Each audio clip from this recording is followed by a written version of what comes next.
Buenas tardes, amigos. Hoy vamos a hablar de un libro. Vamos a hablar del libro tal y como os prometí al principio de esta aventura de los videoblogs. De cuando en cuando comentaremos alguna novedad editorial que se produzca sobre temas marítimos, sobre historia naval o sobre naufragios, ¿verdad?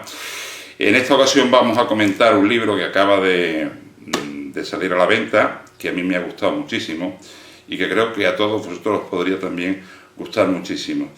Se titula Donde se posa el resplandor del sol y está escrito por mi buen amigo Francisco García Nobel. Es la historia del petrolero Bonifaz, un petrolero español que en julio de 1964 se hundió al norte de Finisterre tras chocar contra un petrolero francés, el Fabiola.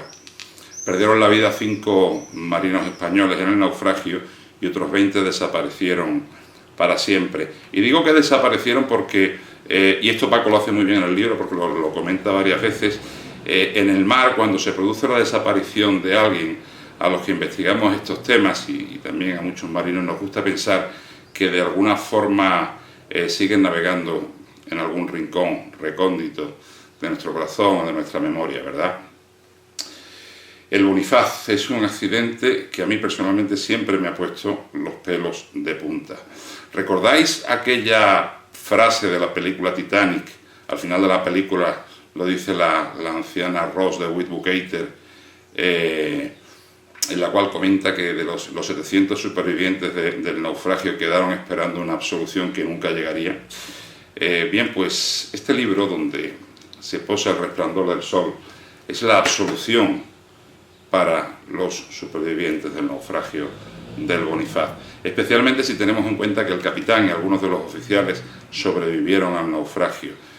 El peso de la culpa, el peso de la responsabilidad siempre queda en el corazón de un marino que ha sobrevivido a un naufragio, a pesar de que él pueda no considerarse responsable o a pesar de que pueda ser una cuestión fortuita.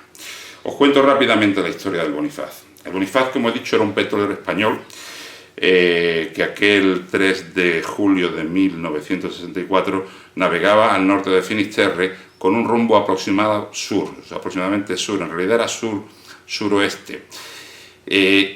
Había en la zona otro petrolero, un petrolero francés, el Fabiola, que navegaba prácticamente a rumbo norte en la misma zona. Iban en lo que en términos náuticos se denomina a vuelta encontrada, es decir, a rumbos opuestos. Con la particularidad de que estaban cerrados en niebla. Os puedo asegurar que no hay nada o hay pocas cosas en el mar tan desagradables para un oficial de puente como una cerrazón de niebla. Es una situación angustiosa, sobre todo en zonas donde hay mucho tráfico marítimo. La incertidumbre se apodera de ti completamente. La niebla distorsiona los sonidos. Por ejemplo, sales al alerón porque te ha parecido oír algo y oyes el motor a lo mejor de un pequeño pesquero y no sabes por dónde está, porque la niebla hace que no tengas ni idea de la dirección en la que viene ese ruido. Cualquier cosa te alerta. Hay cerrazones de niebla tan intensas en las que ni siquiera ves la proa de tu propio barco, ¿verdad? Hoy en día los barcos llevan unos equipos de radar muy sofisticados con unos sistemas de ploteo automáticos. Plotear a un buque significa marcarlo en el radar para saber a qué rumbo viene, si viene rumbo de colisión contigo, etcétera, dónde está, a qué distancia está.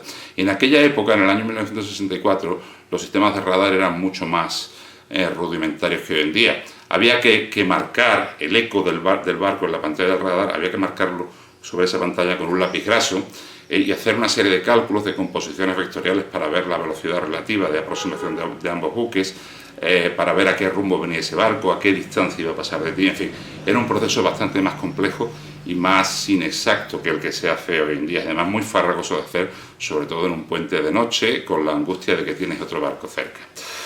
Tanto en el puente del Bonifaz como en el puente del Fabiola se cometieron una serie de errores de navegación que concluyeron con la colisión de ambos buques. Al final el Bonifaz, para evitar la colisión de un barco que veía que se le estaba echando encima y al cual no veían por la cerrazón, cayó a estribor y el Fabiola cayó a babor, a la banda opuesta. Pero como estaban a rumbos opuestos o casi opuestos, fueron los dos hacia el mismo sitio, con lo cual acabaron colisionando. Se produjo una explosión con un incendio y con la consecuencia de esas 25 muertes, de esos 5 muertos y 20 desaparecidos, entre los que se encontraban las mujeres de dos de los tripulantes, perdón, que iban a bordo. Aclaro, antes de contar un poco el tema de la responsabilidad, que en la mar los abordajes se dividen en función de la responsabilidad en 3 tipos distintos. Está el abordaje culpable unilateral, cuando hay un solo barco responsable; el abordaje culpable bilateral, cuando hay responsabilidad por parte de los 2 barcos; y el abordaje fortuito, cuando el abordaje se ha producido por causas fortuitas. Abordajes culpables unilaterales casi nunca se producen. El 99% de los abordajes son abordajes culpables bilaterales, donde siempre hay responsabilidad por parte de ambos buques. Solamente yo he visto abordajes en mi carrera, he visto abordajes culpables unilaterales, por ejemplo, en el caso típico de un buque atracado y otro buque maniobrando en una dársena de un puerto, ¿no? Se le va la máquina y te vas encima del barco atracado y le causa serios daños. Eso es un abordaje culpable unilateral, por ejemplo. Y si tu abogado encima es un tío muy hábil, ese abordaje culpable unilateral te lo convierte en un abordaje fortuito. ¿Por qué esta asignación de culpas y tal? Pues por las compañías de seguros, para luego ver cómo se reparten las indemnizaciones entre las distintas compañías de seguros que aseguran los riesgos, que aseguran los barcos que intervienen en la colisión. En el caso del Bonifaz y el Fabiola, el Tribunal de Arbitraje inglés dictaminó que el Bonifaz había sido responsable en 3/5 partes y el Fabiola en 2/5 partes, es decir, un 60% de culpa para el Bonifaz y un 40% de culpa para el Fabiola. Yo personalmente no estoy de acuerdo, yo creo que fue un abordaje culpable unilateral al 50%.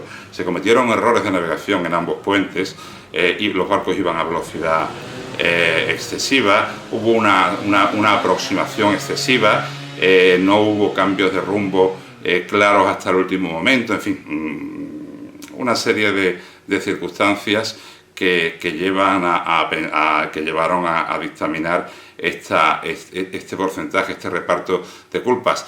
Para mí hay un error gravísimo que lo que comete el capitán del Fabiola, que es caer todo a babor. Eso cuando está cerrado en niebla no se puede hacer. Hoy en día, de hecho, está en la regla 19, la sección 3ª del reglamento de abordajes, que es la que se ocupa de navegación en visibilidad reducida, está, digamos, prohibido. En aquella época todavía no estaba prohibido, pero iba en contra de lo que se llaman reglas o buena práctica marinera, ¿verdad? Lo que sucede es que cuando las maniobras que tú realizas en un abordaje al final, en los últimos momentos de la colisión, muchas veces no son determinantes para responsabilizarte de la misma, porque son maniobras que se llaman maniobras de agonía. Se llevan a cabo en la agonía ya de la colisión, cuando toda tu percepción está distorsionada por el estrés, porque os puedo asegurar que estar en el puente de un barco, en el puente de mando de un barco, y ver que se te echa otro barco encima a rumbo de colisión es algo que causa un estrés que no os podéis imaginar.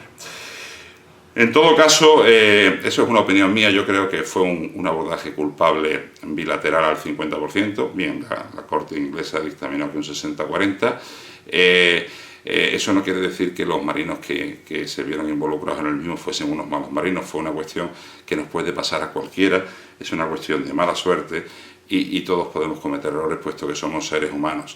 El comportamiento de la naviera con el capitán del Bonifaz, don José Miguel Amézaga, un extraordinario marino de Plencia, cuya figura planea por el libro continuamente, cuya sombra se proyecta con el libro y cuya memoria se limpia y se recupera con este magnífico libro de Paco García Nobel. Al capitán Amézaga, como decía, lo dejaron solo, acudió solo al arbitraje en Londres, cosa que nunca se debe de hacer. No hay nada más frío que un tribunal de investigación, un tribunal de arbitraje, es algo que impone muchísimo y que hace que no estés a la hora de declarar, a la hora de testificar, a la hora de dar tu testimonio, no estés, digamos, en tu mejor momento por el no sé si llamar miedo, pero por lo que impresiona esa situación. El libro de Paco García Nobel, donde se posa El resplandor del sol, es como una especie de inmenso reportaje, un gran documental. De hecho, no en vano, Paco es uno de los más notables productores de televisión o realizadores de televisión que hemos tenido en este país. Y enfoca el libro, desde mi punto de vista, como si fuese un magnífico documental.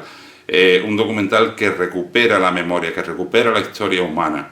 Muchas veces lo que escribimos sobre naufragios, los que somos marinos y tal, cometemos el error por deformación profesional de olvidar la historia humana y centrarnos en el hecho náutico. Paco García Nobel recupera la historia humana de estas personas para limpiar su memoria y, por supuesto, para confort de sus familias.